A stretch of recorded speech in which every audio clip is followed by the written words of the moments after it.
starting live. 76, episode 76 of The Blade Job. Ladies and gentlemen, welcome. I'm very excited to be here. My name is Brian, and I am joined now, as always, by the magnificent one himself, Darren Kirkby, of every podcast on the internet. I am not Matt Willis. I only have 3. It's just that for some weird reason, I feel like I'm the flavour of the month, and everyone wants a Northern England idiot rambling on their podcast, probably to make them sound more intelligent. That should be your new nickname. You should be not Matt Willis. Yeah. Just let people know that you're not the same person. The other English guy. The other English guy, as opposed to the fake English guy, Mr. Grant Bagshaw. We don't class him as ours. Yeah, no. We take responsibility for him. He's one of us now, but he's not a full-fledged. I'm sorry. The accent. You can't be from Virginia and have that accent. Just doesn't work that way. Once Overlord Trump has got his wall, you can always just put him at the opposite side. That's true. Canada looks gorgeous this time of year. I'm sure it is because it's been oppressively hot here over the past couple of days. Everyone's uncomfortable. Everyone's sticky and not in the good way. And it was apparently very sticky down south in Jacksonville, Florida last night. Well, or Jerksonville, as they were called, and Jackoffville. Jackoffville, Florida, where an amphitheater, which was a very weird venue, hosted AEW Fight for the Fallen. Now, I'm going to get this out of the way now. I enjoyed the show. I enjoy AEW. I think they have one of the best rosters from top to bottom. I think that every aspect of that show is absolutely brilliant, minus the librarian, and minus anyone with the last name of Rhodes, who hasn't been in the business for 30 years. I do not understand why Brandy is stepping her feet in the ring. And I don't understand why Cody thinks he's more entitled than he actually is, because he comes off as a whiny child. And I think we talked about this 2 weeks ago, that I don't like Cody Rhodes. Is that true? I think you may have subtly dropped that hint in a dozen. Subtly dropped that Cody Rhodes is a piece of shit and I hate him? Yeah, no, maybe. He's... people have this blind loyalty to him. Like, have you noticed that? Yeah. I've noticed a lot of content creation has popped up around him, where he's suddenly got this rabid fan base that wasn't there particularly when he was in WWE. He's like, and honestly, I think the best point of his career was WWE at this point. Like, he at least had character. And I'm not saying like, personal character, like, a wrestling character. Yeah. The Cody Rhodes in WWE had a hook to it. It had a thing. Used well or not, it actually had something. I mean, obviously Stardust was, a full-fledged character. But ever since he left, he's just been... His character's, I'm Dusty's son. And it's like, yeah, no, I'm sorry. Now his character is, I'm Dusty's son, and I broke free of the tyranny that is WWE. That's not a character, really. I mean, it was a character in '96 when WCW did it. Mm-hmm. Like, I don't think he's entertaining. I like Dustin, and I love the Bucks. I'm sorry, I love Matt Jackson. And I feel like that match, as good as it was held back by Cody. Mm-hmm. And I feel the same way with his match with Darby Allin. Darby Allin was held back by Cody. The matches look good because they've got top-tier talent. Yeah. Well, we said that. We said as much on the last episode, where I felt that Darby Allin carried Cody to a good match, and for sure. Same again in this. I think the three other entrants in this match carried Cody to a good match. I mean, he tried the disaster kick a couple of times, and he just in 2 matches he's just proved he cannot pull off a disaster kick. No, not at all. I mean, he doesn't have.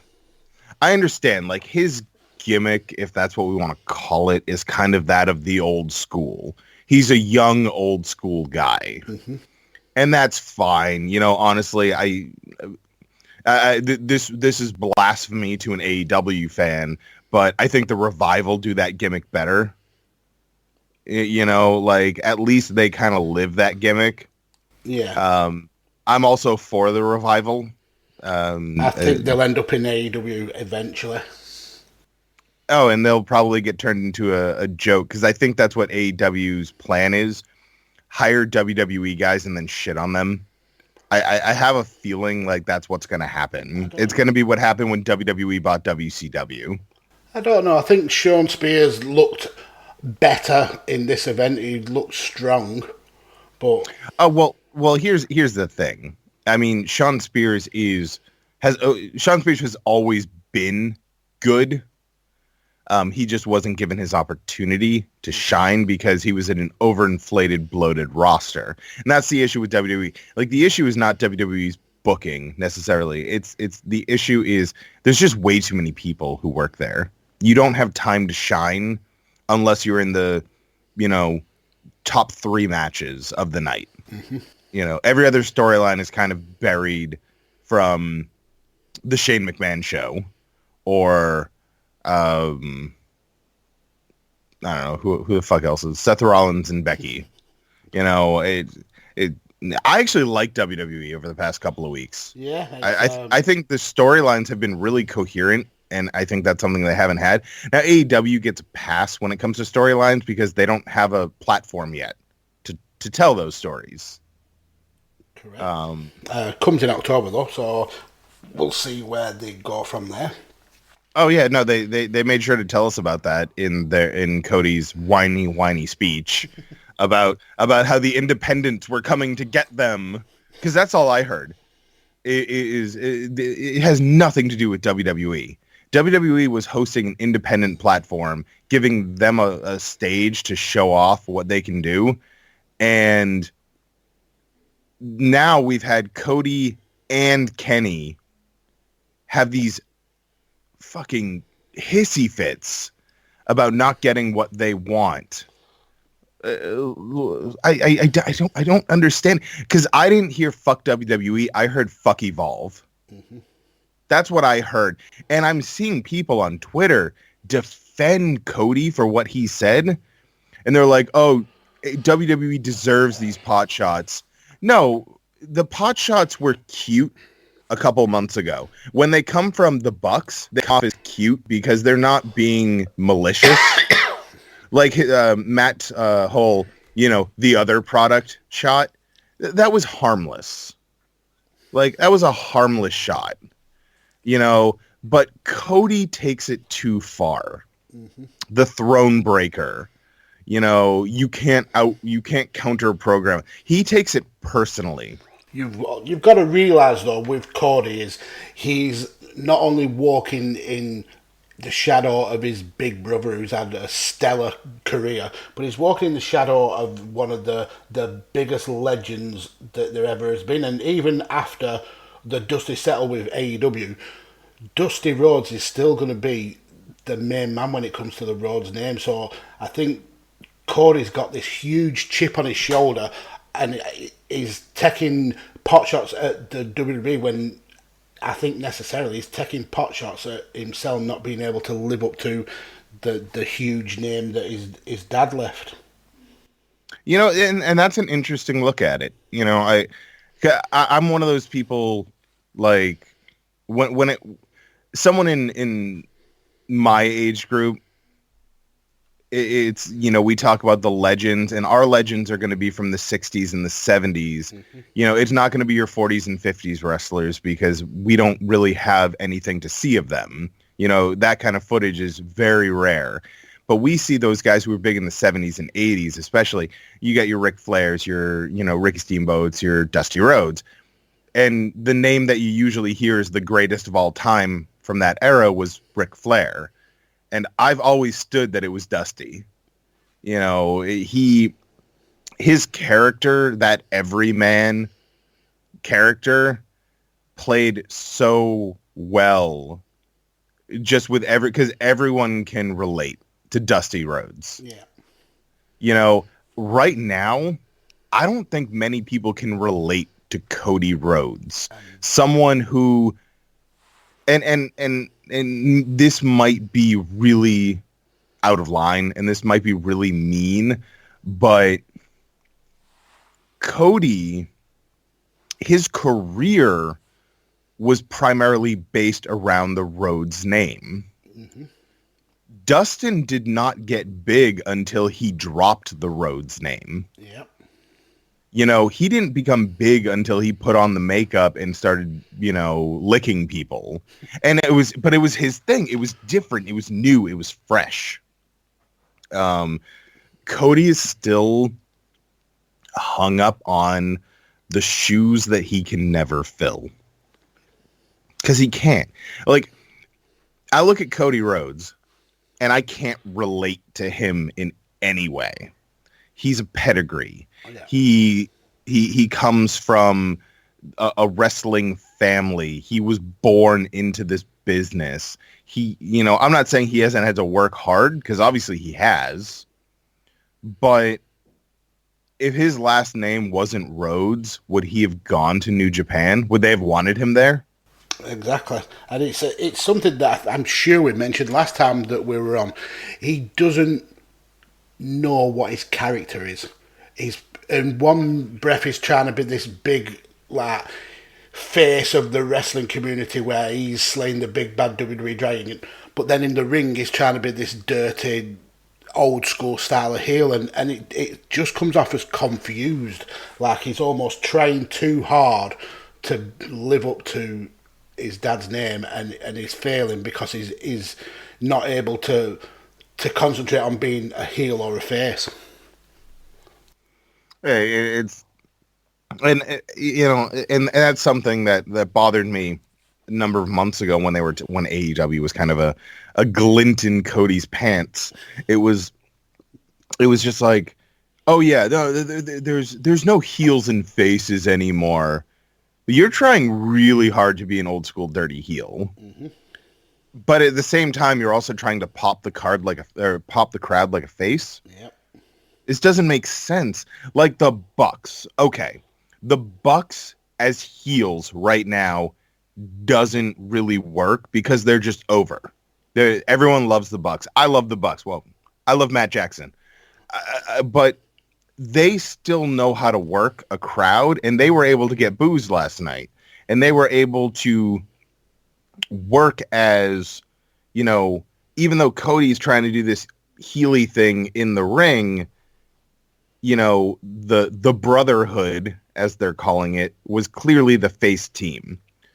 Because to me, it very much sounds like, just like you said, Cody is trying to be the martyr. Yeah. Cody is trying to be the Messiah. He's trying to be the second coming of Dusty, and he's not. Because you look at the parallels. The parallels are there, and anyone, I fucking hate it when people are like, "Oh, stop comparing AEW to WCW." Are you kidding me? There's a Rhodes in the leading creative. There's ex-WWE guys, who are in your main event picture. Mm-hmm. They're on TNT. I mean, we're not stretching to. They're backed by a billionaire, like a Southern, quote unquote Southern. You've got Southern talent, from some country. Yeah. You've got the talent in booking positions, which WCW was well known for. But see, AEW's smart because I heard in the interview with the Bucks that Tony is final say. nobody has creative, like a clause in their contract that lets them say, nope, it's this way or I leave kind of thing. Mm-hmm. Yeah. So, I mean, it does seem safe. But if you don't draw the parallels with AEW and WCW, you're not trying, because it's not like stretching and reaching for some, vague generic parallels. We're talking direct parallels. Like, I'd be surprised if Kevin Sullivan isn't sitting backstage dressed up as the Taskmaster writing matches and then screaming at someone because he's Kevin Sullivan and he's an insane person. I wouldn't be surprised if it was someone outs Cody as the booker or something like that, like Pillman did to Sullivan. I wouldn't doubt if they don't start rehashing some of those WCW storylines. They've already tried to copyright old WCW pay-per-view names. Yeah.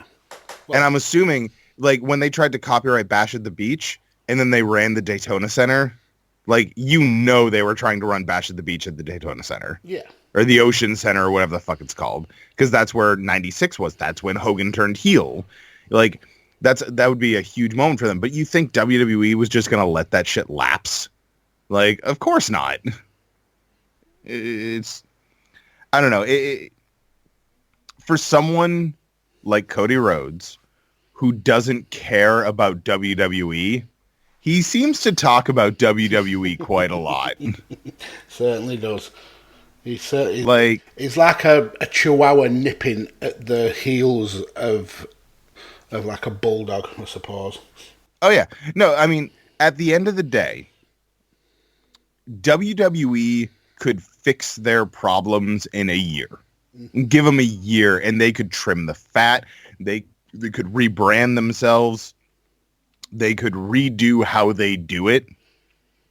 And if they did that, take away the sponsors, take away all that crap that kind of like makes them, I don't know, operate like a business. Take all that stuff away and let them like put the wrestlers back in control.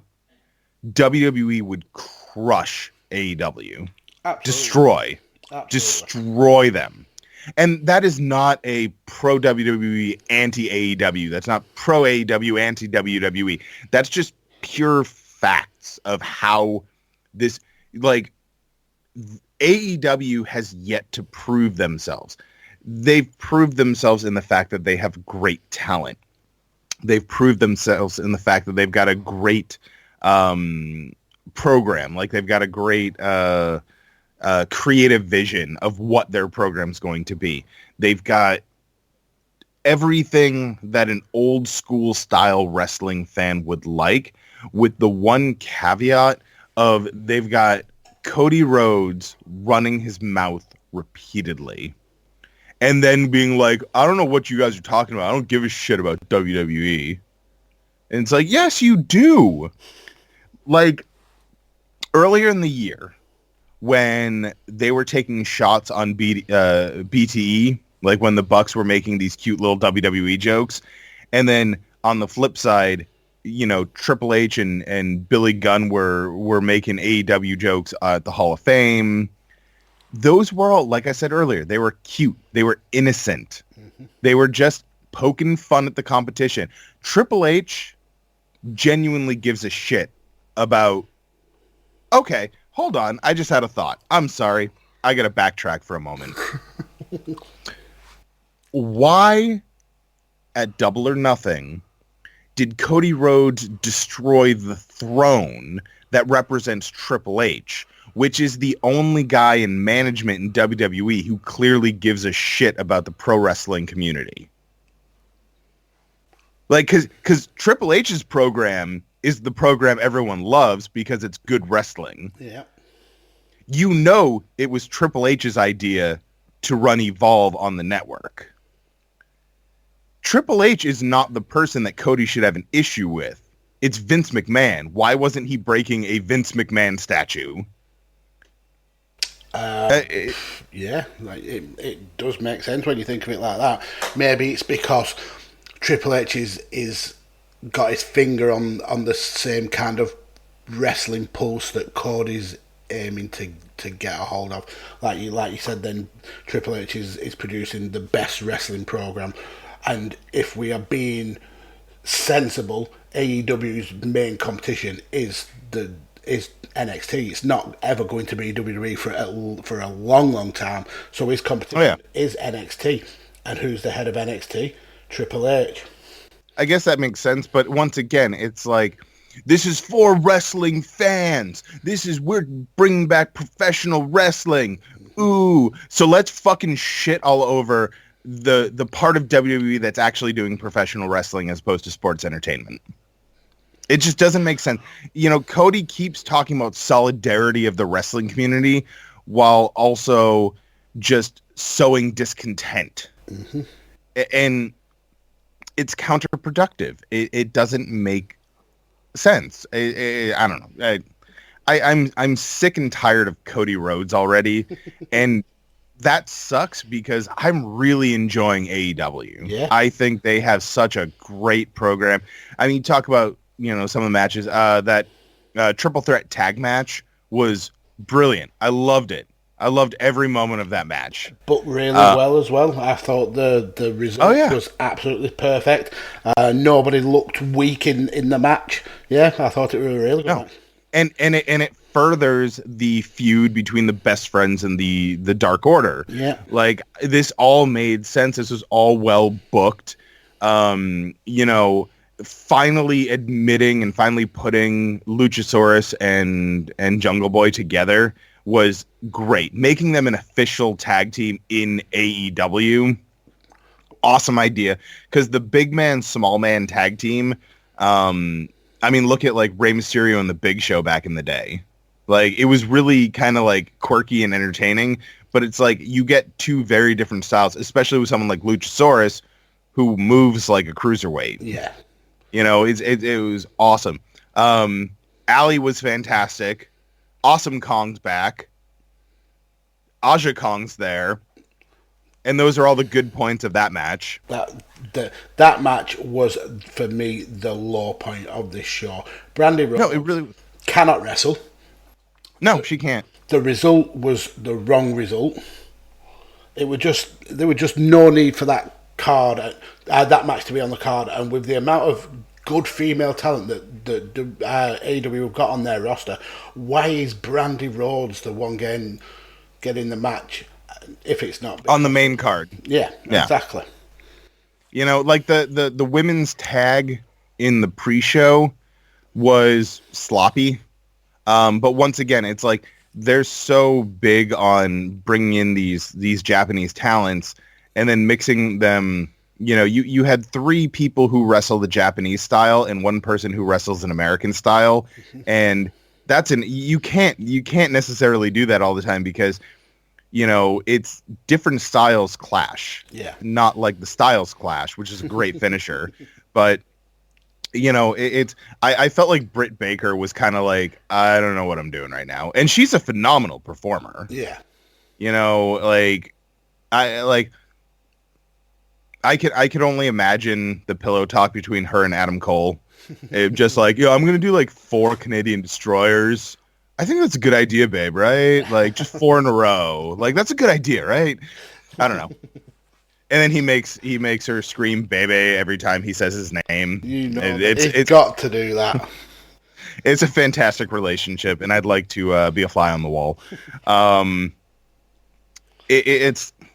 So, I mean, you had Paige and Sabian was weird. It was a good match. They played up his knee injury a little too much for me. Yeah. Because since they were playing up his injury, Hangman was moving a lot slower than he usually does. So it made for a very awkward match with someone who's very high energy. Yeah. It was a good match. It felt weird to me. I enjoyed it through and through, and plus it furthered the Jericho Page storyline by having Jericho come out and knock him around a bit. Yeah, I felt it was him coming out as one of the Dark Order minions felt a little out of place, especially when the Dark Order had already been on. Oh, I figured it out quickly because I was like, none of their minions were built like a fucking truck. Yeah, exactly. And Jericho's very wide now. He's not necessarily fat. He's bigger than he used to be, like muscle-wise, everything, you know. He's also, you know, in his 40s. He's not in the prime of his career. You know, he's getting a little round around the middle. He's definitely getting his dad bod. Yeah, but that's the new hot now. So, I mean, we're good. According to Facebook and according to the women who probably would never sleep with men who look like that. All right, that was crude. That was mean. Talking of dad bods, it was interesting that in this match, NXT's undercover operative was really firing into Kip Sabian, and Kip Sabian reacted by giving him a kiss. Yeah, I'm curious what the fallout from that is going to be. I think it proves that guy is, in fact, an undercover operative. Because, like, come on. Like, so there's two things that happen. I thought it was great. I think that a pro wrestler, as long as they don't cause any serious physical harm, should be able to interact with someone who's being that much of an asshole. Yeah.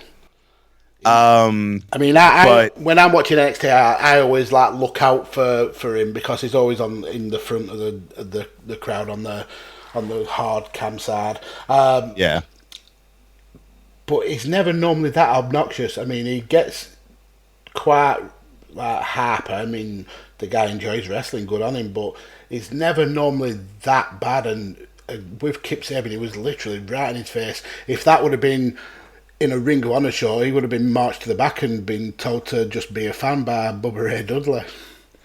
Hey. He was being mean to his girl. That's not okay. They're delicate flowers and they need protecting. Oh. Omega and Shima. Oh. That was the match of the night.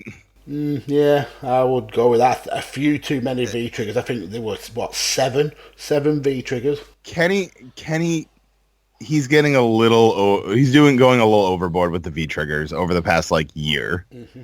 You're like, that's because he's a bit of an old school style performer, and he's very big on, if I'm not going over, I don't use the one-winged angel. Yeah. Like, that's his thing. Because I think the only person who ever kicked out was Okada. Yeah. And it's only been once. Like, one person has ever kicked out of the V-trigger, at least in the modern style of his career. And that's how Scott Hall was. If he wasn't going over, he didn't use the Razor's Edge. Yeah. That's just how it was. You know, because he wanted to maintain the legitimacy of his finisher, which all power to you, man. Absolutely. Like, maybe it would be better if we didn't see more matches where it was 18 F5s to put down Roman Reigns. You know, it's not realistic. I mean, none of this shit's realistic, but, it gets a little I like near finishes, and I do like matches where you keep kicking out of each other's finishers, but every match wants to do it now. Yeah. And that's not the thing. Sometimes a match just needs to end. Someone hits their finisher, 1, 2, 3, moving on. Yeah. I'm bumping the mic. I felt that Omega and Shima could have been cut by maybe about 5 minutes, and those 5 minutes were all V triggers. Because it was a high energy match. It was, good spots. It was hard hitting. Everything about it was entertaining. But I agree, there was too many Meteoras. Yeah. There was a Meteora and a V trigger every 5 minutes. Less than that. It was probably every 2 minutes. It was a bit much, and had it not been for the variety of the rest of the match, it may have felt a lot worse. But I feel that out of all of the matches of the night, that's the one that conveyed the most emotion Yeah. and entertainment value. Like the 6-man tag was good, but it didn't make sense. Why are we booking MJF and Shawn Spears on the same team? Yeah, agreed. It didn't make sense to me. Highlight of the night, though, was apron bump and then Janela screaming at the camera, "Fuck you, Cornette." That was definitely the highlight of the night for me. But I also love Joey Janela, and I think he should just be their main event. Like, he should just be the main event of All Out. Fuck Jericho and Paige for the AEW Championship. It should be Joey Janela versus the Invisible Man for the AEW Championship, and have Janela lose. See, this is good booking. Oh, Cody, you dumb shit. I hope you're listening to me. Or bring in Enzo on a one shot and just have Joey Janela beat the ever living snot out of him. I love how this is news. I really do. Blink 182 contest as well. You could not write that. If you were writing for an E-Fed, you could not write that storyline. And I've watched the video. I think everyone has at this point. Yeah. You can tell Janela is just thoroughly entertained and drunk off his ass. Yeah, definitely. And Enzo is completely legit about wanting to fight him. Yeah. And Joey, oh, you walked away like, bitch. Oh, Joe, you're a bitch. He's like, no, dude, I was hammered and I didn't really want to fight you and lose my $1 million contract. Like, I don't know. I don't understand why that was news for as long as it was, though. I have no idea. But I also feel like, you know, the internet, social media, some people, they latch onto things and they don't let it go. Yeah. And they just keep going and going and going and going. And then they get completely bored and distracted and they never talk about it ever again. Yeah, because something new comes along, and something new and shiny, and it distracts them. Yeah, and that's what makes me, you know, not concerned, but the AEW hype will fade. Yeah. And it will become, hopefully, just another good wrestling organization to watch. Mm-hmm. I'm not sure how long it will take, but I feel like this current craze of AEW is the greatest thing on the planet. I give it about 6 months. I'll probably give it a little bit longer. I think there's a lot of AEW apologism out there. Some of the stuff that they aren't doing so well is being forgiven. So I think they've got about a year, maybe 18 months to ride this wave of apologism before someone will finally wakes up and goes, yeah, that's not as good as we thought it were. Oh, you mean like the Librarians and Brandy Rhodes and Cody Rhodes? Yeah, no, it's terrible. But that's the thing, is at the same time, like I'm talking shit about these certain aspects. It's like the good far outweighs the negative. Oh, definitely. It's a good wrestling. It's just like WWE. It's just people are so disenfranchised, disenchanted, disemboweled, a lot of disses with WWE because it's been around for so long. And we've been in this PG era for 11 years. Yep. You know, and a lot of people feel like it's a neutered product. It's not nearly as, wow, this is going to be a great segue. I'm just letting everyone know that it's just this neutered product and it's not the same as it used to be. But the thing is, the good in WWE does traditionally outweigh the bad. Yeah. There's a lot of great things about WWE. Obviously, the production value is second to none. AEW cannot touch WWE's production and how well tuned it is about showing you what you need to see, not showing you what you're not supposed to see most of the time. Commentary, love them or hate them, they always know what they're supposed to be talking about. Well, they've got Vince literally in their ear telling them exactly what to say, so... Like, I felt like there were quite a few times from Double or Nothing, Fyter Fest, and Fight for the Fallen that the commentators got confused and they had no idea what they were supposed to be talking about. And if you get to listen to the Chris Van Vliet interview with Jim Ross, he basically confirmed my suspicions that they were flying without someone actually in their ear, because Jim Ross was missing steps at the Fighter Fest, and he basically proved on in the interview with Van Vliet, said that no one was feeding him lines to say, and you could tell that. Whereas with Michael Cole and Renee Young and Corey Graves, you can tell that someone's there to give them the line or give them the statistic that they need, so it comes off as a flawless run, where it just, that isn't working in AEW for me yet.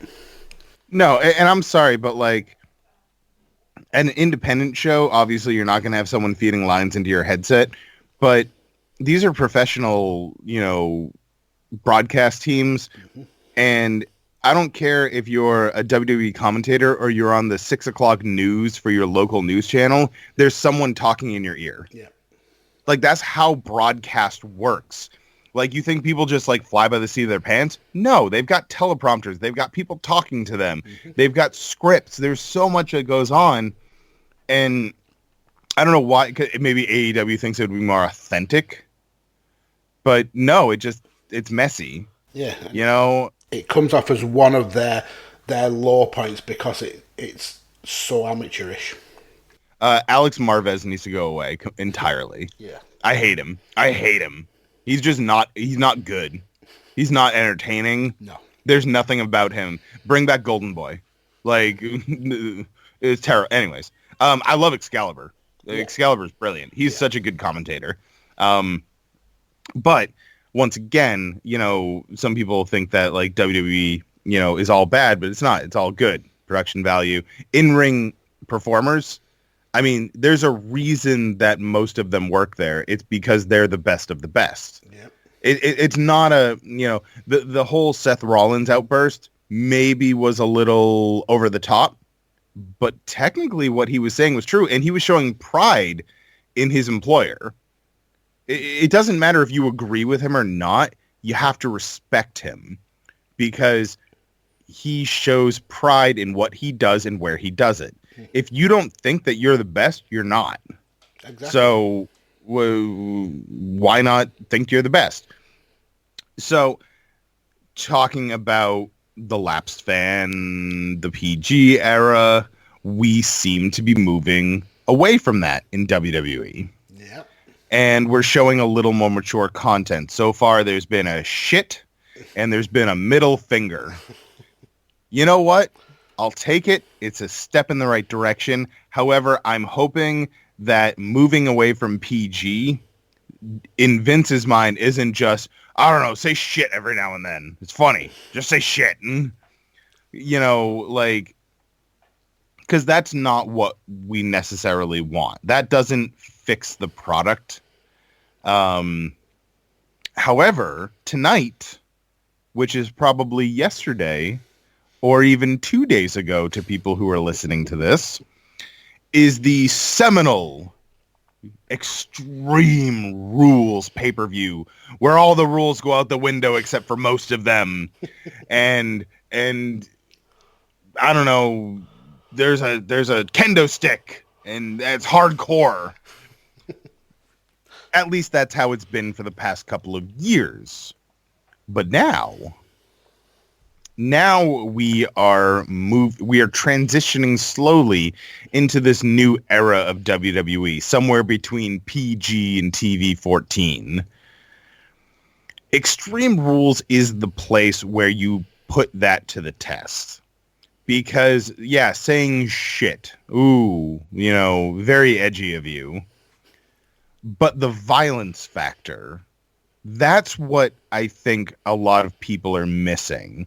Well, okay, that's what people say they're missing, and then they cry for a deep blade job or a botched chair shot. Because, we want violence, but we don't want too much violence. People are dumb. Or is it people just wanting something to complain about? Well, yeah, that too. That's just how it is. But, so, okay. So from what I understand, they don't blade in WWE anymore. And there are two reasons behind that from what I've heard. There was the Undertaker and the Big Bob Orton incident from a number, probably like 10 years ago, 15 years ago. And two, sponsors. I've heard that Mattel doesn't like blood. Nope. And Mattel obviously makes their action figures and probably makes them a shitload of money. Correct. Okay, great. At the end of the day, though, are there not other companies who would jump to replace anyone who had an issue with WWE's program? Absolutely. Like, knowing how much of a global brand and how much of a merchandising just empire WWE is, anything that they want made, they could get made no matter what. Mm-hmm.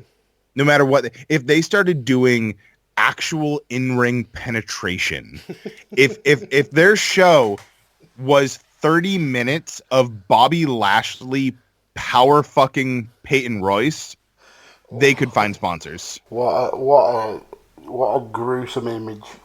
Yeah. But it proves my point. Someone would go, oh yeah, no, absolutely, we'll make action figures for you. Like, how big do you want Bobby Lashley's dick to be? Do you want it like 1-to-1 scale? Do we want to make it like the old like power slammers with the giant arms, but it's his wiener? Like, what do you want? That would happen. And so to me, I don't care if they've had a long working relationship. Maybe it's time to move on, because I've seen a lot of the Mattel figures and a lot of them look like shit. They don't look good. Oh, we use special facial recognition scanning technology. Then why does Braun Strowman look like Alexa Bliss? Just throwing that out there. Why is it bad? With Extreme Rules, and this will be a nice hindsight conversation to look at based on what happens tonight, do they maybe reintroduce a little blood? They're not going to do chair shots to the head. WWE will never cross that line again, because they were in the limelight with the whole Chris Benoit situation. Yeah. And then they were in the limelight with CM Punk's concussion complaints, and they were in too many lawsuits revolving around concussions to ever allow them to do headshots with a chair. But what about a headshot with a kendo stick? Well, yeah. Like, it's fairly harmless. It's fucking bendy wood. It'll leave a welt, but it's probably not going to concuss you. What about thumbtacks? They did thumbtacks a couple of years ago with Jericho and Ambrose. Do we see them come back? What about barbed wire? Because once again, like, if you say, yes, we're going to bring back blood, that opens up so much. It opens up the first blood match. Yeah. It opens up barbed wire, and you can use gimmicked barbed wire. You don't have to use the real shit. But if you hit someone in the head with barbed wire and they're not bleeding, someone's going to go, I call bullshit. You can make the Hell in a Cell match a vicious, violent match again. Blood is super important right now. And that sounds weird, but I think that's what's different. And that's the change. Because that's what made Double or Nothing stand out to me. Yeah. That was the image that was stuck in my head. It raised that match to a 5-star match. Yeah, no, I agree. Sorry, background noise was distracting me, and I don't know, what is that? Is that on your end? It's really silent here, so I would hardly doubt it. Oh, no, it's here. I took off my headphones. I don't know what it is. Maybe it's the water heater. Who knows? WWE is on the cusp of something. Yeah. I don't know what it is yet. I don't know what the plan is. I don't know how far does Eric Bischoff and Paul Heyman's power really go. We don't know, because A, they're not going to tell us. And B, it hasn't happened yet. No, and I'll tell you when it's going to happen. It's going to happen when they move to Fox. These are all, to me, they look like little steps in a chain. They've secured a Fox deal, a more adult orientated channel. Fox have already. There's been rumours that Fox want a more realistic product. They've hired 2 executive producers who were huge in the Attitude Era, where we had blood and we had like headshots and stuff like that. I think we're slowly moving to that stepping stone. The child audience is waning. I heard a What Culture video not long ago where they said that they're losing 40% of the 11 to 18-year-old watch base, which means they're not producing new fans, so they're going to have to go back for those fans that have become disenfranchised and try and bring back a piece of this pie that AEW are also going for. So I think it's going to be a very interesting October when both programs go basically head to head. I think what WWE needs to do, don't go to the Attitude Era, go to Ruthless Aggression. Mm-hmm. Because Ruthless Aggression was it was the Attitude Era with new stars and a little, it was more over the top violence and less over sexualization. Yeah. You know, I mean, there was still a lot of sexy parts. I mean, who all remembers Lita and Edge's love fest, you know? But for the most part, they doubled down on the violence. And it's not as bad. Like, everyone seems to think, oh, Ruthless Aggression, that was the end. That was when it started going downhill. You go back, and there was a lot of shit. Yeah, but there was a lot of shit during the Attitude Era. There was a lot of good during Ruthless Aggression. Like, Edge's singles run was awesome. John Cena's rise was fantastic. Yeah. You know, love him or hate him, but his rise when he was like coming up in the ranks, which was very quickly, was really, really entertaining. You still had some of the older Attitude Era guys hanging around. You still had Batista was around for a couple of years. You still had Kurt Angle for a couple of years. You know, there were still these guys that were kind of like held over from the Attitude Era. That weird transitional period, you know, like the Attitude Era was over, but Ruthless Aggression hadn't quite started yet. Yeah. You know, like WWE as opposed to WWF. You know what I'm trying to say? Yeah. I don't know. I think it was like a really good blend of the action from the Attitude Era, but the better storylines that we would end up getting from like the reality era and the PG era. Yeah. Yeah, it was good. And I think that's what WWE needs to look at right now. They need to look at bringing something like that back. They need to bring something that's not, it's not going to necessarily go against their values, and I say that very loosely. It's not going to go against their values as a company of, you know, trying to be a little more racially sensitive, trying to be a little more body positive for women and not just treating them like, you know, look at it's tits. That's pretty cool, right? You know, and obviously with concussion awareness and stuff like that, like they can do an edgy, mature product without doing any of those things. Yeah.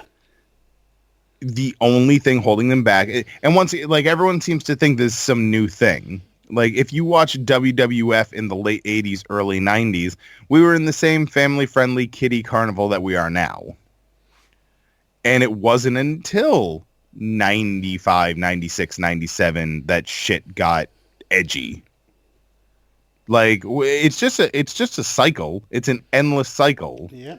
You know, so like 96-ish, 96, roughly the beginning of the Attitude Era. Yeah. 2008, the beginning of the PG era, 11 years. 12 years.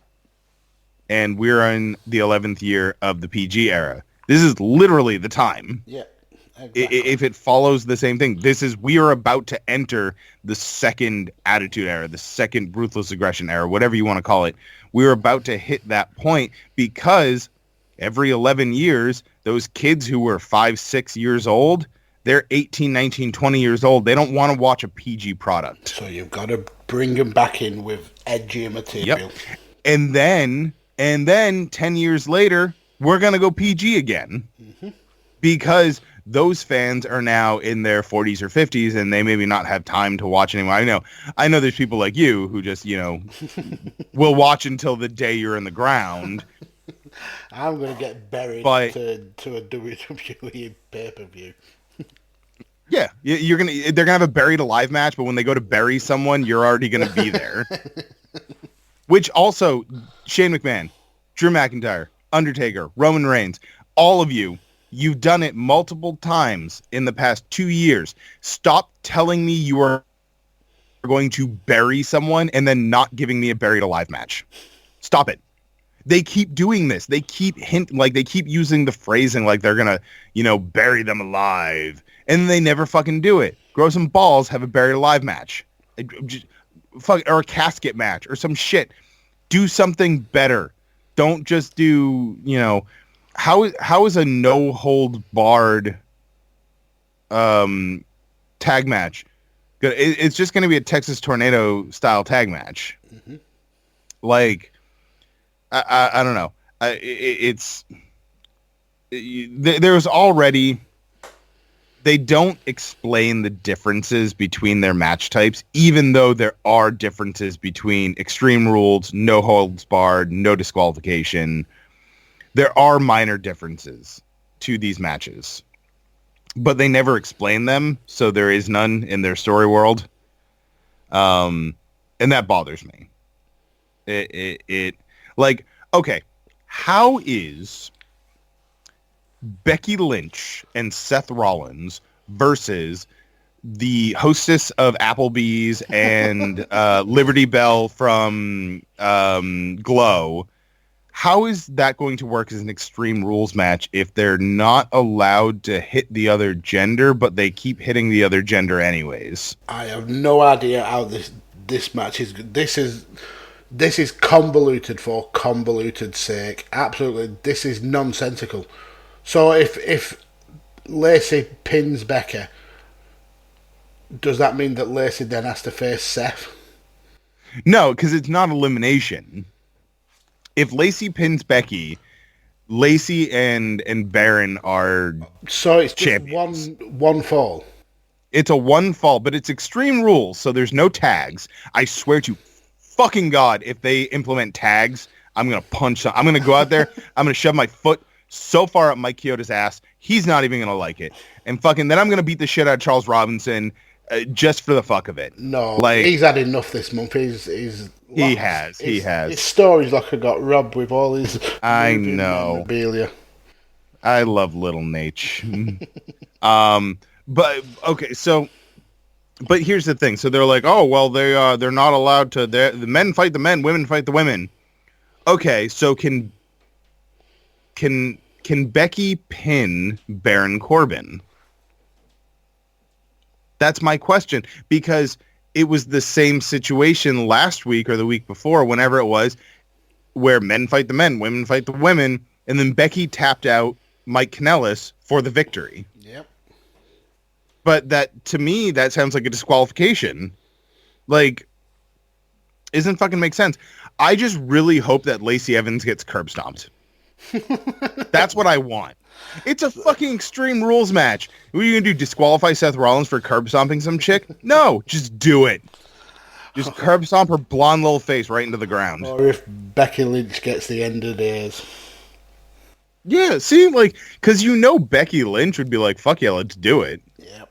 I don't know what Lacey Evans, because it's hard to tell where the character ends and the person begins sometimes. She might genuinely not be okay with intergender, in which case that's her right. Her women's right. Her women's right, yeah. So if that's the case, don't force her into it. But Becky wouldn't give a shit. No. Like, Becky would love it. She'd be like, Becky'd probably be like, hit me with a chair right in the face. Like, just do it. You know, Becky's also, you know, hypothetically speaking, she's got balls. Like, she'll go out there and she'll break herself for the business.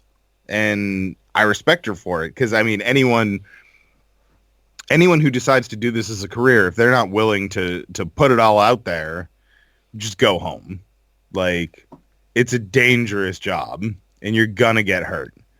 Like, did you watch the 24 for Becky? I had it on in the background, but I was doing other things.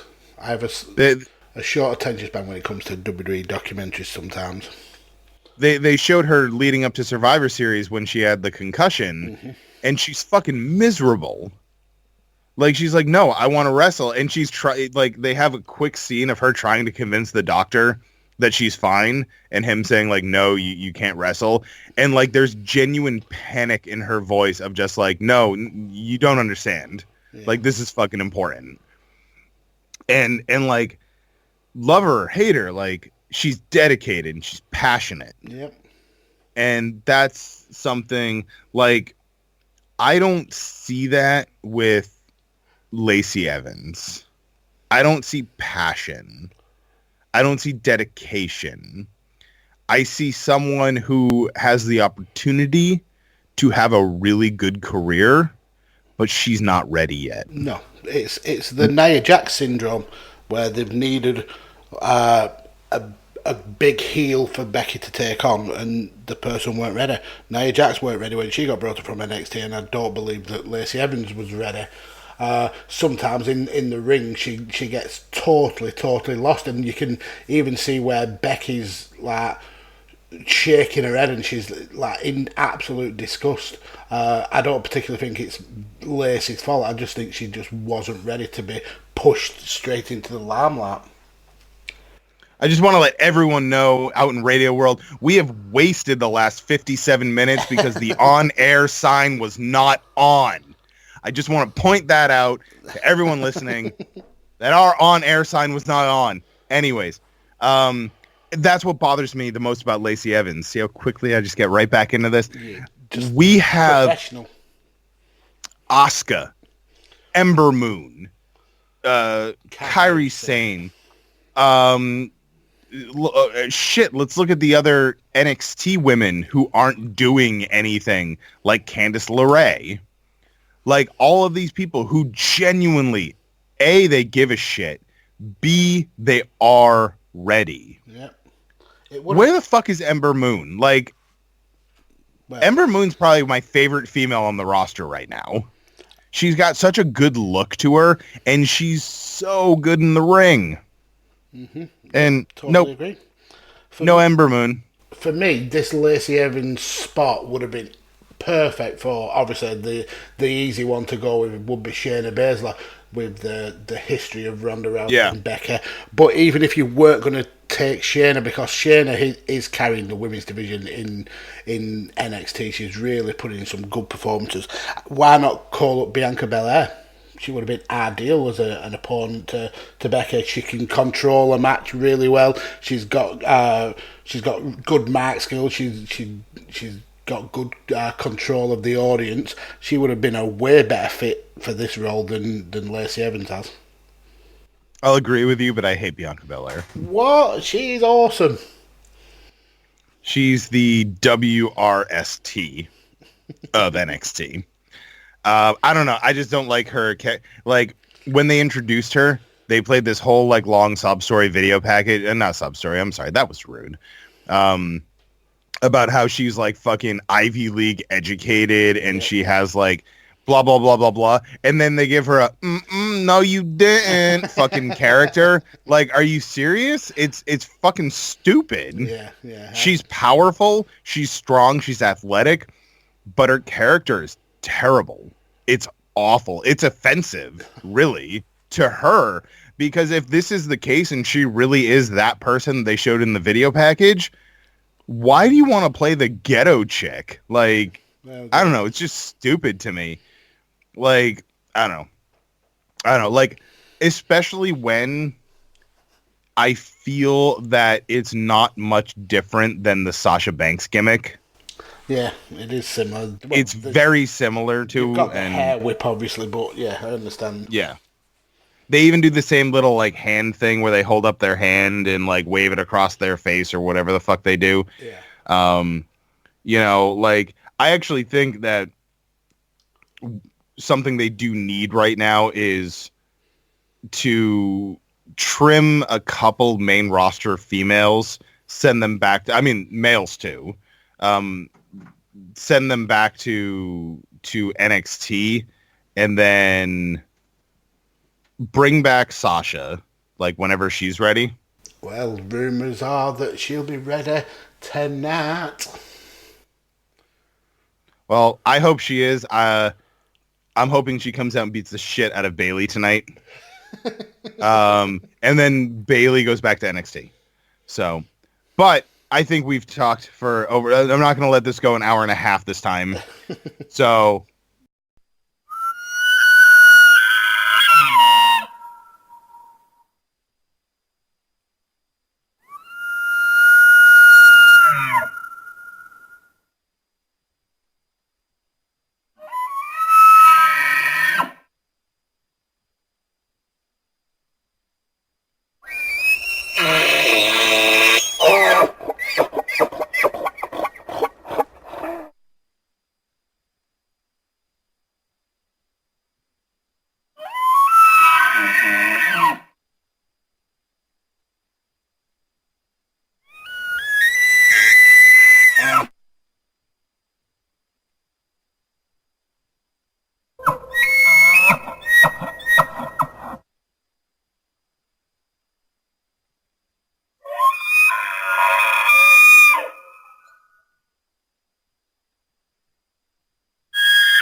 Sasha Banks. I don't know how to beat that back in.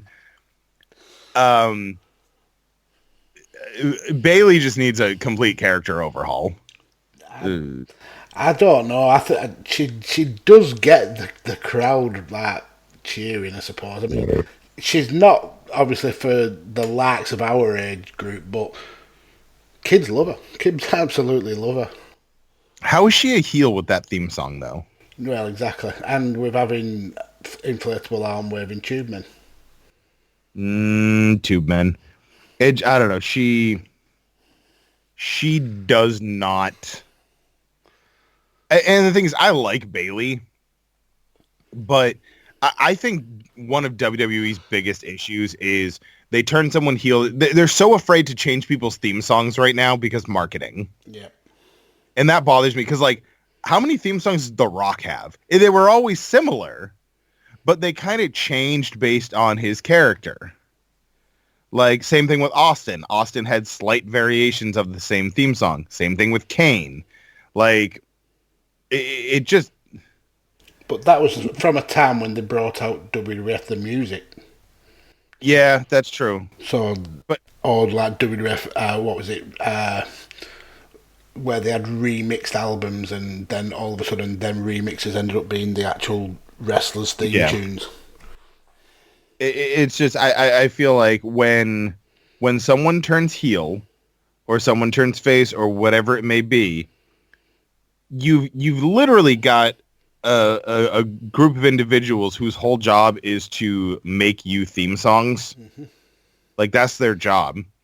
So if everyone has a theme song at the time, does everyone just sit on their asses, like, with their thumbs up their butts? Well, this is it. I mean, Becky's, for a long time, didn't fit her whilst they were almost trying to push her as a heel. Bobby, I agree. Bobby Roode's, when he's heel and face, glorious doesn't always like fit in there. So yeah, there should be like some way of differentiating. I agree 100%, and they just don't do it. But it's, I don't know. With Extreme Rules, this is an opportunity for them to literally hit the reset button. They can show us something that we weren't expecting tonight and bring people back. Yeah, I don't think we'll get a full total reset, but I think we're still going to get those little like graduated like steps towards a change. I agree. I think the big change is definitely going to come in October when they move to Fox. And you're probably right, but to make it not a jarring change, yeah, they need to slowly start implementing it now. Mm-hmm. Agreed. And if they don't, you can't just like one night all of a sudden someone comes out and goes, "Hey, John Cena, fuck you," and then bleeds all over the place. You know, like you can't just do that. No. Like you have to kind of slowly. And I feel that with a pay-per-view like Extreme Rules, this is a good opportunity. Absolutely. To do something crazy. Have someone show some color. Have someone take a tack bump. You know, just something that kind of says, "Hey, we're doing a thing right now, and you may like it, you may not, but either way, fuck you." Yeah, and especially considering that they've put Paul Heyman in a prominent, hopefully creatively strong position. The show was originally like the ECW show, following like the 2 one night stands, and then it evolved into this Extreme Rules pay-per-view. It's the perfect time to do it. It's the perfect time to keep that momentum rolling. Like you said, they've had a couple of good weeks where they've been really interesting TV. This would be ideal to really kick into that October restart almost. Yeah. I don't know. I'm really curious about Extreme Rules, and it's funny because I'm excited about this pay-per-view, not because of the card necessarily, and not that the card is bad. I think it actually has a pretty decent looking card. Mm-hmm. I'm excited because of these changes that are happening. Yeah. And I feel realistically Survivor Series is going to be the big test, because that's going to be the first major pay-per-view after the Fox move. And I think that historically back in the day, I think they need to start making these big 4 pay-per-views special again. Yeah, agreed. And like, not every pay-per-view is supposed to be the best pay-per-view that's ever happened. They need to be better, but why is WrestleMania hosting matches that are very similar to Backlash? Like, you know, it just doesn't make sense. I agree. I totally agree, but I think that's more to do with keeping WrestleMania at 7 hours rather than having a shorter WrestleMania, but with higher quality matches. Well, that's the thing. Now that you have pre-shows, I'm just saying, now that you have a pre-show, keep your pay-per-views at 3 hours. Mm-hmm. So it's 4 hours with the pre-show, because the pre-show is usually irrelevant. It's something to watch while you're waiting for your nachos to be done so you can watch the pay-per-view. You keep starting them at 7 o'clock, because I love it, because I'm old and tired now. And 7 to 10 is a perfect time for a pay-per-view. But Extreme Rules should not be a 5-hour pay-per-view. Definitely not. What is it, like 10 matches on this card? That's entirely too many. It is. And yeah, 2 of them will probably be on the pre-show, so we're down to 8. At least 1 or 2 of them will probably end up being squash matches. Yeah. But still, like, a 5-match pay-per-view card, like a main card of 5 matches, makes sense. You already have too many belts, so you can never defend them all. Like, I think this one's the closest, but I don't think the IC title is being defended. No, I don't think it is. But the US title is. Isn't it? I'm just trying to find the card now. I think it is.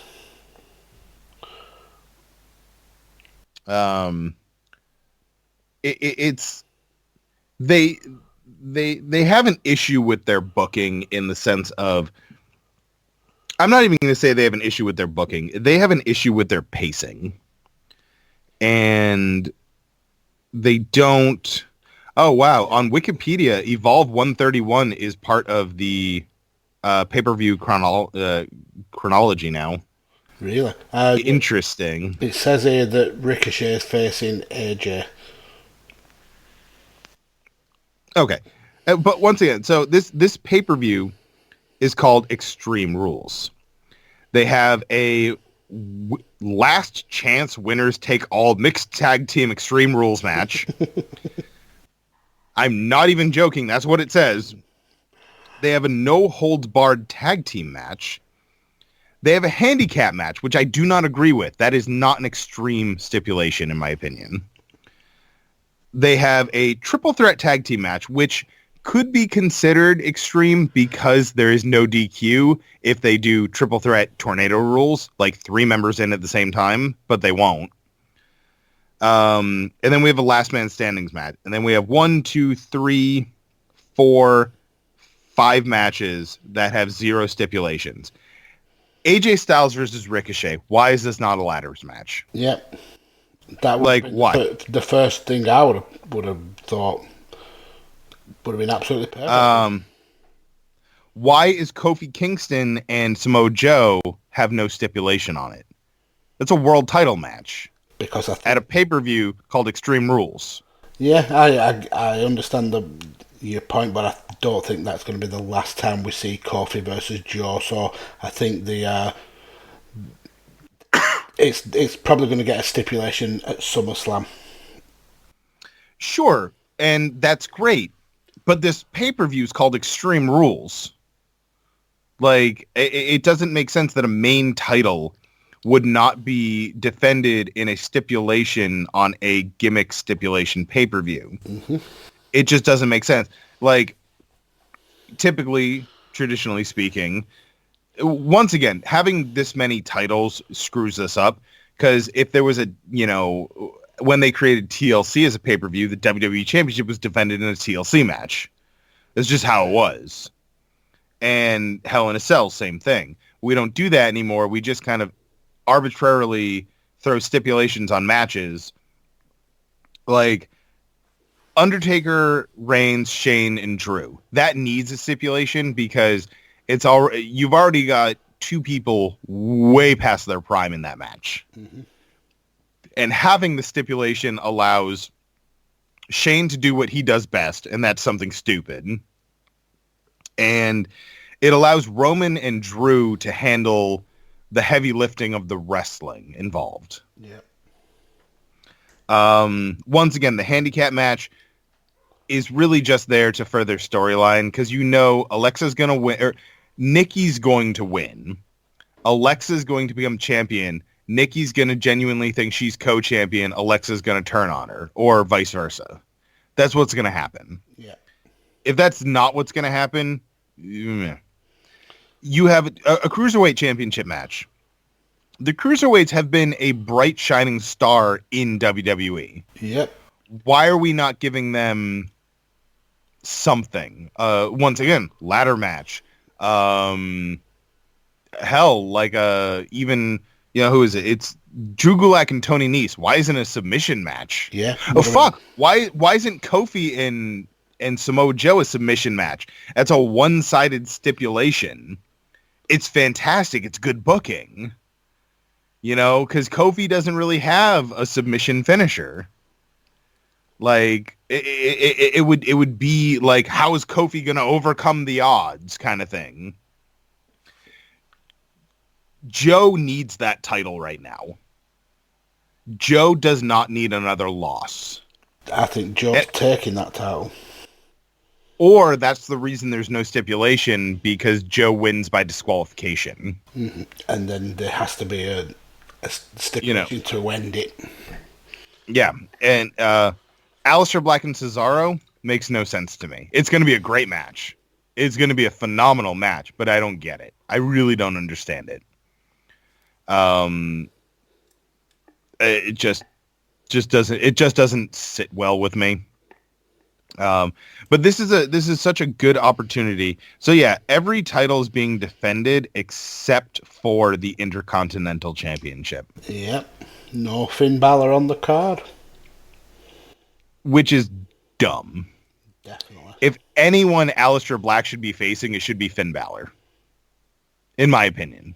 Yep, would have been a great to see if Finn was the person who was knocking rather than Cesaro. But I do like Cesaro getting this bit of a push. I can't see him beating Aleister Black, but it will certainly be sleeper match of the night.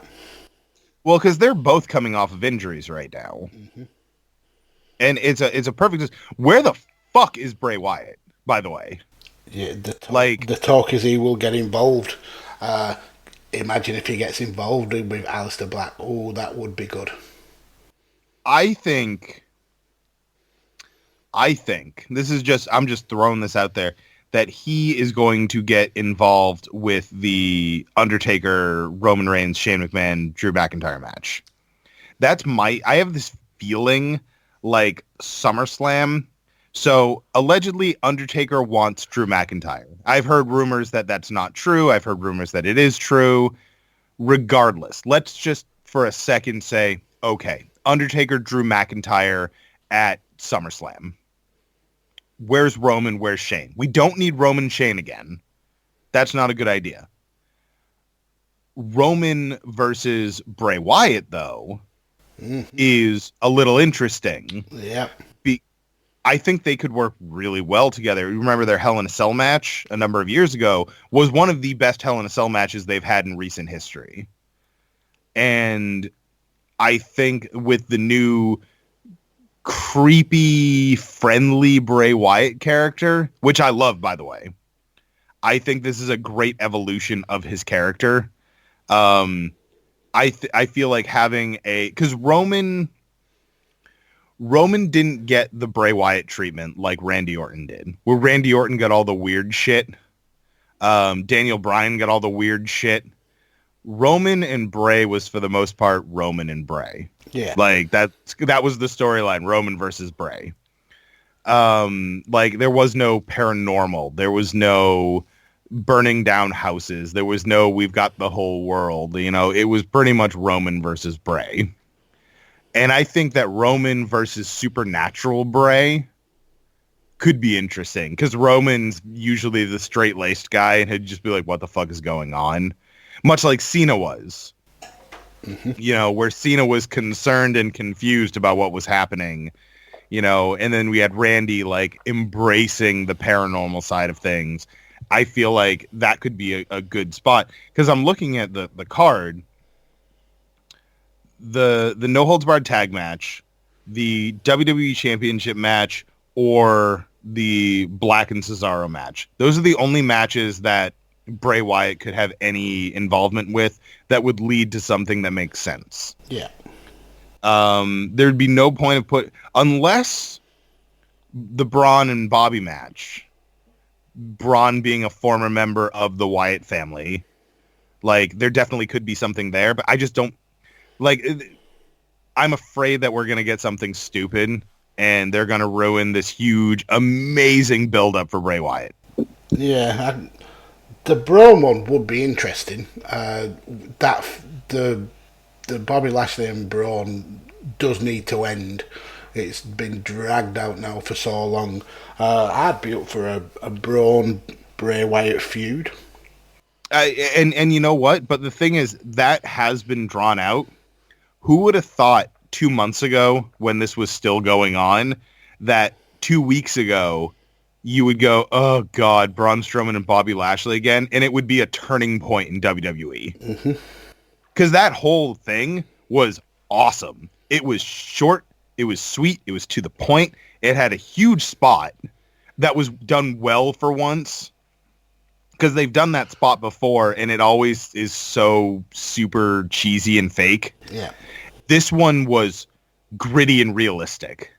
Like, it was well done. And I'm actually looking forward to their last man standing match. Like, I actually think that it has potential to be match of the night. And I never thought a couple months ago I would feel that way about this feud. Because once again, you have to play to the audience. This is an Extreme Rules pay-per-view. This is an Extreme style match. This has potential to be the match of the night. Does anyone really think that the Universal Championship / Women's Championship match is going to be match of the night? No. I think it might be a good match, but because I don't hate Baron Corbin. I really don't. I think Baron Corbin is a really good in-ring competitor who's been marred by a really terrible gimmick. I think he's made the best of it, though. Oh, no, he has. But seriously, whenever he comes out, I just expect his new catchphrase to be smoking or non. Like, it's terrible. It's like, you know, do you want to sit at the bar or in the dining room?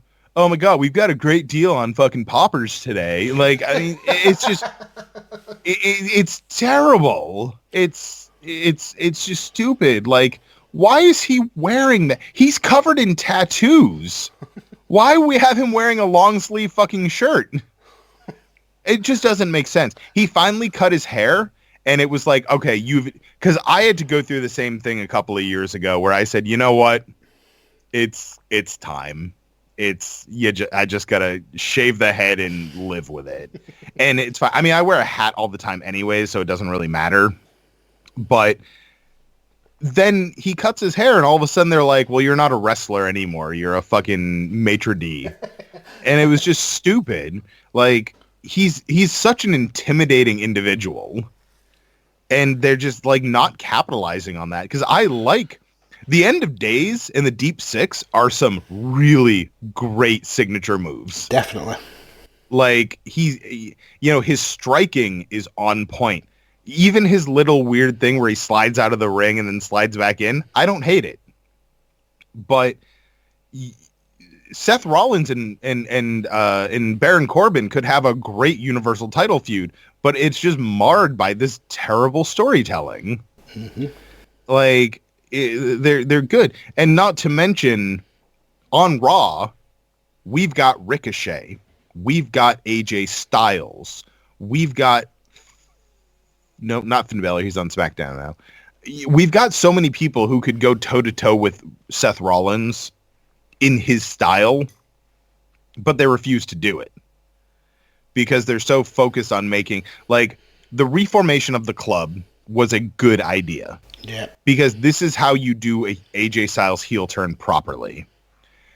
And it actually gives Luke Gallows and Carl Anderson, two people who, might I add, were guaranteed to be leaving because they were so upset, and they just signed 3-year deals. And I'd never, ever got on that train that they were going to leave, though. Carl always looked to me like he was having the very best time whilst he's been in WWE. I know he was not on TV a lot, but going around like the house circuits, he always, on his Twitter feed, he just looks like the happiest bloke alive. So, well, he's also got a schedule now where he gets to spend more time with his family. And his hot Asian wife. Yeah, hot Asian wife, man. Like, he put her up as a, as a stipulation, man. You can have my hot Asian wife. Like, they're two people who love wrestling, and they've been touring the world for so long, and now they have a home base. They have a home with, and you know what? They live just probably less than 10 hours south of, AJ Styles, who's obviously one of their best friends. Like, all of the wrestlers live in or around the Orlando area for the most part. They've got a world-class training facility catered to professional wrestling right down the street. Yep. Like, they're living, like, you can shit talk WWE all you want, but WWE can offer a lot of these performers something that the Indies or New Japan or AAA or Ring of Honor or Impact can't offer them. and that's financial security with a set schedule. Yeah. Like, why would you not take that if you've been busting your ass for 10, 15 years? Yeah. That's why AJ took it. It's the dream of 99% of people who start wrestling to make it to the WWE. So why wouldn't you? Like Ricochet busting his ass on the indies, busting his ass in Ring of Honor, like finally gets the opportunity to come to WWE, goes to NXT, has a great run, comes to the main roster, and people just claim that he's being buried. Motherfucker is goddamn U.S. champion. Mm-hmm. Like, motherfucker's been put in the ring with AJ Styles. Like, guy is having a great run so far. His only downfall was, unfortunately, everyone knows that he likes to finger blast his butt. Like, that's his biggest down. That's the worst thing that's happened to him. And there wasn't even that much of a Ferrari about that. No, and that's and this is gonna sound. I'm not taking anything away from female performers, but that's the double standard of it. Yep. Like, if it's a dude, like Seth Rollins had his dick pics fucking leaked, and everyone was like, "Ha, did you see Seth Rollins' dick?" Yep. But then it's like Tony Storm had her video released not long ago, and Twitter was up in arms and moral outrage, and as they should be. I totally understand that, but just because it's Ricochet's a guy, why did he not have the same kind of moral outrage? Oh no, because it was funnier to make jokes about it. I made jokes about the Tony Storm one because honestly, it's a shit situation, but at the end of the day, you can't pick and choose your moral outrage. Mm-hmm. If you're morally outraged about you're not morally outraged about Tony Storm's pictures, you're white knighting because you think that she needs protecting. Yeah. In fact, if you're morally outraged about it just because she's a woman, you're just as bad as people who are like, oh, I want to see it so I can jerk off. In my opinion, you're still a piece of shit. Yeah. How are you not morally outraged about Ricochet, who had something a lot more embarrassing than look at my boobs? Like Tony Storm had her privacy invaded. Ricochet has to deal with the fact that people saw him putting his fingers in his butthole. Like, which one's going to be a little more damaging to one's psyche? Exactly. It's like, and I'm not, once again, I never claim to understand the plight of women. I don't. I'm a straight white male who was born in a middle-class family. I hit the genetic jackpot. I mean, it is what it is. Like, I have nothing to truly complain about because nothing bad happens to me just because of who I am or what color my skin is or what my sexuality is or what my gender is. It doesn't happen. I stand in solidarity with, people of color, with women, with, the LGBTQ. I can never do that. It's just too many letters for me. I stand in solidarity because absolutely they deserve everything to be normal because who gives a shit? I don't care who you fuck. I don't care what you have between your legs. I don't give a shit. I don't care what color your skin is. You're a dick, you're a dick. If you're cool, you're cool. That's it. Hands down. Like that, I don't care. Like I had someone call me out because I didn't like Bianca Belair. They're like, oh, it's because she's black. I'm like, I don't fucking care that she's black. I care that she sucks.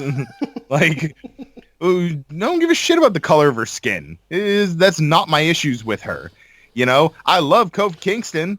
It has nothing to do with the fact that he's black. It's because he's entertaining. Exactly. Like, sometimes I don't care. It's false offense, I suppose. People want to get offended for other people. Oh yeah, no. It's white knighting. It's stupid. You're not helping. If you want to help, fucking do the things that need. Going on Twitter and saying I'm mad does not help anyone. Absolutely not. Slacktivism at its very best. Yeah. Like, when was the last time you donated money to the Elk Relief Fund? Yeah. or the NAACP. Like, you know, like, when was the last time you donated? When was the last time you volunteered? You know, when was the last time? Like, don't stand on your soapbox and then not do anything about it. Exactly. Like, I'm a lazy piece of shit. You know, the most I do, the good thing that I do is I donate money. When possible, I will donate money because that's what I do to help people. Like, that's just the way. I'm not a big volunteer. I have volunteered, but it's not really my style. But I also don't go out there and fucking, you know, say, look at me, I did something good. It's because it's only a good deed if you can show it on Instagram. Yeah. You know, if you do something and then just like don't talk about it, it's not really a good deed. Come on. It's just stupid. But I feel like we've gotten way off topic at this point. And we had some technical difficulties, but that's okay because Trash Can's going to cut it together and make it sound good because Trash Can forgot to hit the record button. There he is. There he is. So, ladies and gentlemen, follow us on Twitter at The Blade Job Show. It's really just me because I'm the only one who fucking shows up. Mags, do your thing. Where can we find all of your crap? You can find me on Twitter at DAJ Kirkby. I've got a podcast called Why We Watch. You can find that at Why We Watch Pod. I've got a podcast called Badlands. You can find that at Badlands Pod. I've got a podcast called 5 Rounds. You can find that at 5 Rounds Pod. I'm out of here. Goodbye. Good night, ladies and gentlemen. It's been a trip. And rest in peace to Mr. Darren Kirkby, who died of asphyxiation while trying to read all of his podcasts at the end of our show. We stand in solidarity with him and his family.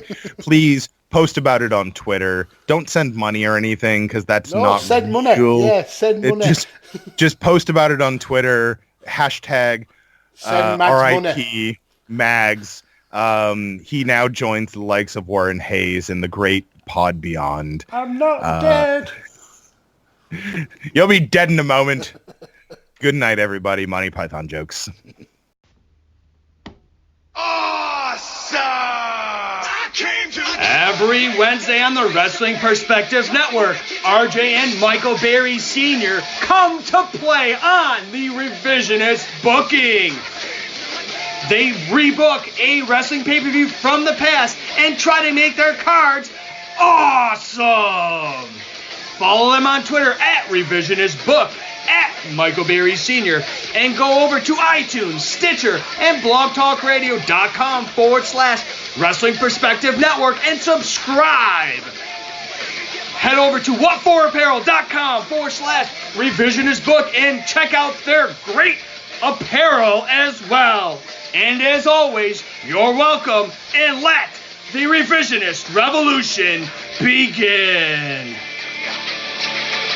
Run away if you see me. Don't even say my name. Don't think that you can know me. Don't try and play that game.